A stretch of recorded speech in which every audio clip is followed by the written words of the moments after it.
Hello everyone. Today we are here to present our assignment 2 for MDA511 Mathematical and Statistical Method. Our topic is based on statistical analysis using the UCI credit card dataset. I am Binisha Adhikari and I am joined by my group members Bipin Acharya and Nishan Shrest. For this project we use UCI credit card. This dataset is based on a Taiwanese credit card and company and contains record of 30,000 clients. The main objective of this analysis is to understand payment behavior and credit default risks based on demographic and financial features. This dataset will help us to find out the financial situations of the datasets and make it better leading decision and manage risks. This slide represents the overview of our dataset. So from our reading, what we get to know is there are 25 variables which contains the age, education, gender, and marital status of clients, which also includes the amount of payment bills and credit limits. The repayment has default and non-default status, which is identified by 0 and 1. While we can take 0 as non-default and 1 we can take as a default. Luckily, we got no missing values and the dataset has a clean record.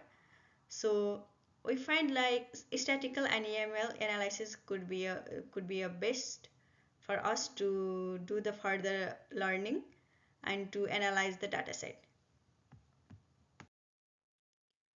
In this slide, I'm going to talk about the exploratory data analysis. So to analyze the exploratory data, we use the heat map to show the financial behavior of clients using credit card. So through all the analysis, what we get to know is mean is equals to NT 167k dollar with standard deviation NT 130k dollar, which is a variance of limit balance. The outliers and skewness reveals the bill total and pay total. So through all of this analysis, what we get to know is credit activity is higher in old age of 30 to 49 rather than in younger age. Thank you.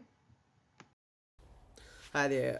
So I covered the data visualization and the research question in this project. So starting with the data visualization, the first one is statistical distribution and financial properties includes, which includes four of them, which is limit balance versus bill total versus pay total by default status and demographics.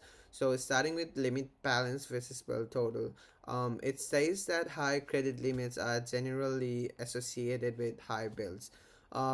Similarly, bill total versus pay total. From the visualization, we can ensure that payments don't always match the billing amounts, revealing which also reveals financial stress versus or delayed payments.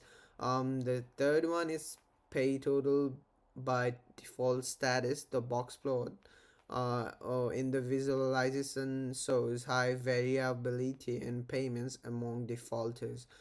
Similarly, the demographics says that older age group tends to spend more, whereas younger clients shows more irregular patterns. Similarly, going along with the next slides on the data visualization, we can see client demographic profile of credit cards. So it's billing and payments behavior of monthly trends, age group trends on monthly billings, credit card payments and billing relationship, age care group relationship of pairwise function and default condition. So there are some criteria that we can get from data visualization, like some of the facts like high credit limits derives from high billing, and payment variability is more in default. The main one is the older group tend to spend more, as we talked about it before, that the age middle age people tend to spend more as they have more saving, whereas the younger clients show more irregular pattern, and it shows that gender and age can be affected as the factor for the credit card selection. Similarly, we did a bit of research for our business model, and we did get three research questions that we can use in our report. So the first one is, are younger client more likely to default than older client? Because it's the age variable and it's the money we're talking about. There are certain criteria like um how much savings does the younger client have, so that they are more likely to default than older clients. um Similarly, is there a relationship between gender and default payment behavior? um Going with the third one, do clients with consistent payment behavior, low variance across pay ATM 1 to 6, that's in the data analysis, um, data visualization.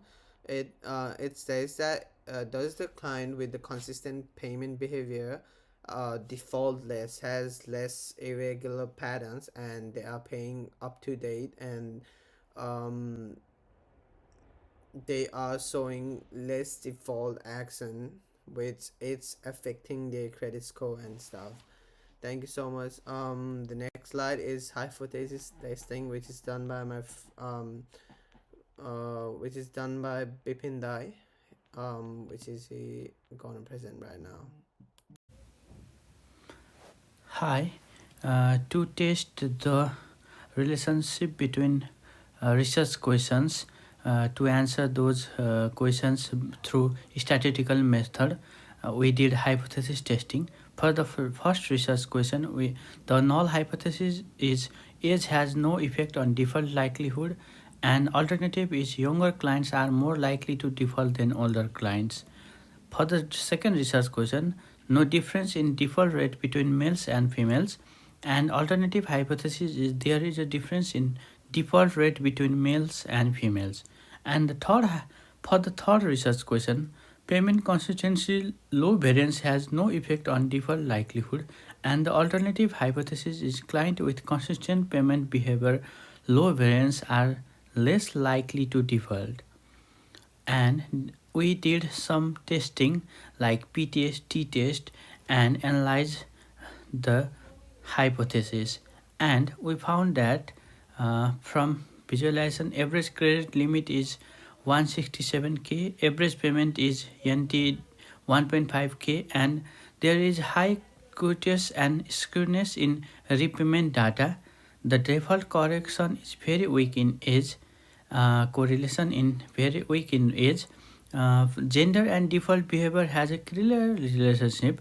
There is from visualization we can found that male have higher default rate than females, and those customers who have more consistent amounts of payment have less default in the uh, testing we found out. And we found out the key relationship between age alone is a weaker predictor of default rate, gender has a significant link to default rate, consistent payment reduce default risks in credit card case, and combined factors analysis improve the prediction.